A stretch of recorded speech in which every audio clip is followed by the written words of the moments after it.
नमस्कार शेतकरी मित्रांनो. सोयाबीनचं भरघोस उत्पन्न मिळवायचे तर ही सोयाबीन उत्पादनाची त्रिसूत्री नक्की समजून घ्या.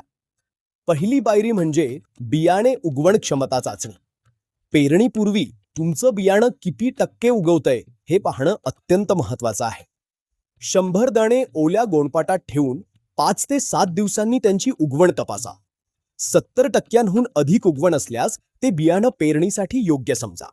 दुसरी महत्वाची गोष्ट म्हणजे बीज प्रक्रिया. यामुळे बियाणांचे जमिनीतील रोगांपासून संरक्षण होते आणि रोपे जोमाने वाढतात. नेहमी लक्षात ठेवा, आधी बुरशीनाशक, मग कीटकनाशक आणि शेवटी जैविक खतांची प्रक्रिया करा. यालाच FIR पद्धत म्हणतात. आणि तिसरी आधुनिक पद्धत म्हणजे BBF तंत्रज्ञानाद्वारे सोयाबीन लागवड. पावसाच्या लहरीपणावर हा उत्तम उपाय आहे. यामुळे जास्त पाऊस झाला तर पाण्याचा निचरा होतो आणि कमी पावसात जमिनीत ओलावा टिकून राहतो. BBF पद्धतीमुळे उत्पादनात 20 ते 25% वाढ होते आणि खतांचीही बचत होते.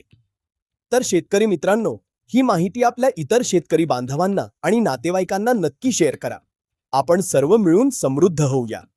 धन्यवाद आणि सुखी शेती करा. जय जवान, जय किसान.